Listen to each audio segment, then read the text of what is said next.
Ambassador, thank you very much for joining us at this obviously extremely busy time for you. I'd like to get started with your reaction to the measures that Theresa May announced. Did you see them as too much given the situation? Were they proportionate? What did you think when you heard the list that she's announced of measures to be taken? First of all, I want to say that everything what was announced by the British government and personally by Prime Minister Theresa May is unacceptable, unjustified. And this really hurts the Russian-British relations.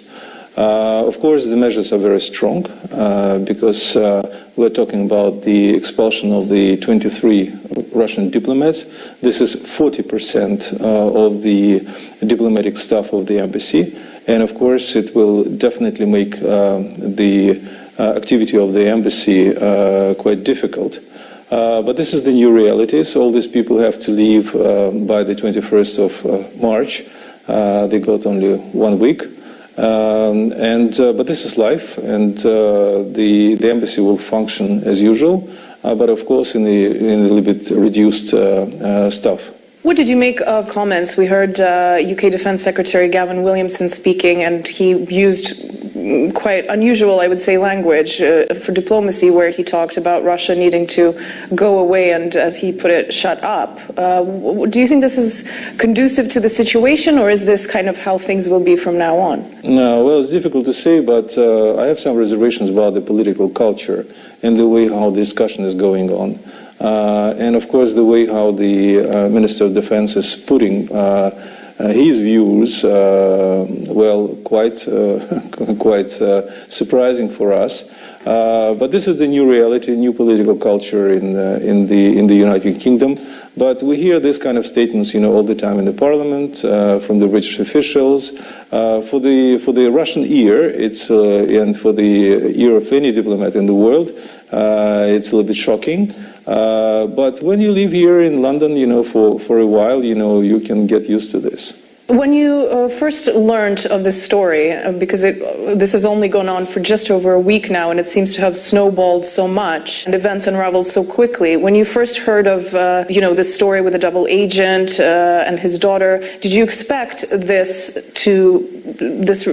come to this kind of breaking point, that situation? When it was said that there's a connection to Russia, did you foresee that it would come to this kind of crescendo? Once we got the information from the media about that accident with the poisoning of 2 Russian citizens, we immediately requested the Foreign Office to give us the details, what happened, where the investigation stands, what are the reports of the police. But almost, less than 12 hours, we heard the statement of Foreign Secretary Boris Johnson, who said who blamed Russia for everything what's happened in Salisbury.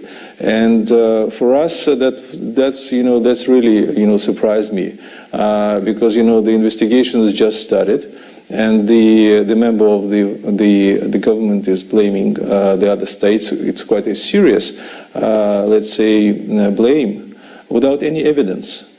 And I was really surprised. Then I had a meeting with the Boris Johnson. I was summoned to the Foreign Office, and so I got my country got the ultimatum. And this is first. And the second, of course, we were blamed that everything what happened there, this is the responsibility of Russia. So the ultimatum was very simple, 24 hours, and we have to answer basically to 2 questions.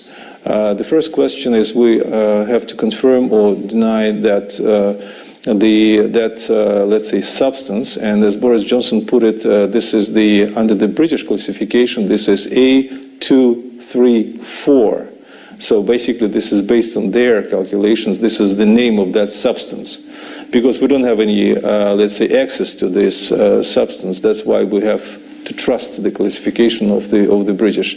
So Boris Johnson said we have to either confirm or deny that somehow we mismanaged this kind of substance, the stockpiles. And the second one, That was the question, whether if the first answer will be the negative. The second question is we have to acknowledge that this is the Russian aggression. This is the Russia who did it. Next day, we gave an official, we sent the official note, and there were 2 points there. The first one, of course, we're not ready to discuss all these things in a way of the ultimatum. And of course, Russia is not the country which is ready to talk this way. This is first. Second, we pointed out to our British counterparts that if they have any questions or, let's say, any information, they have to deal in accordance with the international law. Russia and the UK are the members of the Organization for Prohibition of the Chemical Weapons, and there are, under Article 9, Paragraph 2, there are procedures. In case you have any suspicions, you have to apply to this organization officially and ask for the consultations with the specific countries with whom you have this kind of suspicions, and then you have to get the answer within the 10 days, or maybe earlier.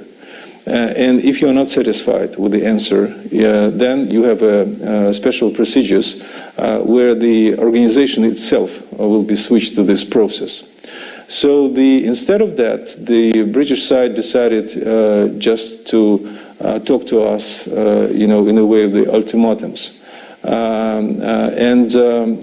So this is the way how they are behaving. But just to clarify, for those who don't know, both Britain and Russia are part of that organization. Yeah, that's right. So this would be normal protocol under these circumstances, yes, that there's an official request filed and 10 days are given. That's right. Mm-hmm. So this is the official procedure, and we all, like all the members of that organization, are subscribed on that.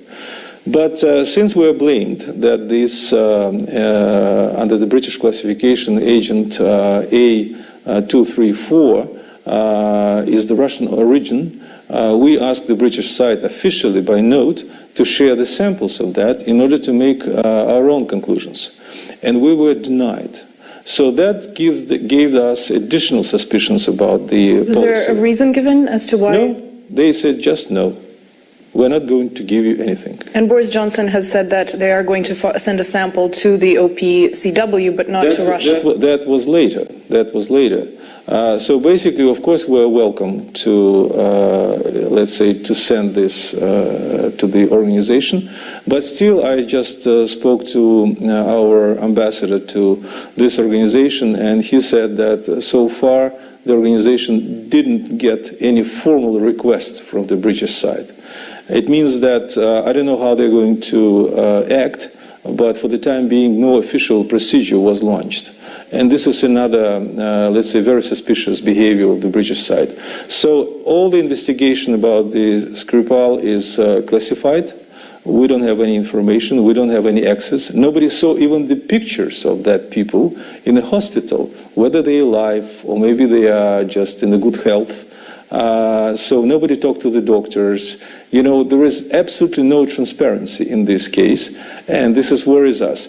But by the way, under the international law and the Vienna Convention, we have to get the access to these people because they are Russian citizens. And we're also being denied. So basically, Britain doesn't respect the international law, and the way how they're behaving, it's just puts a lot of questions.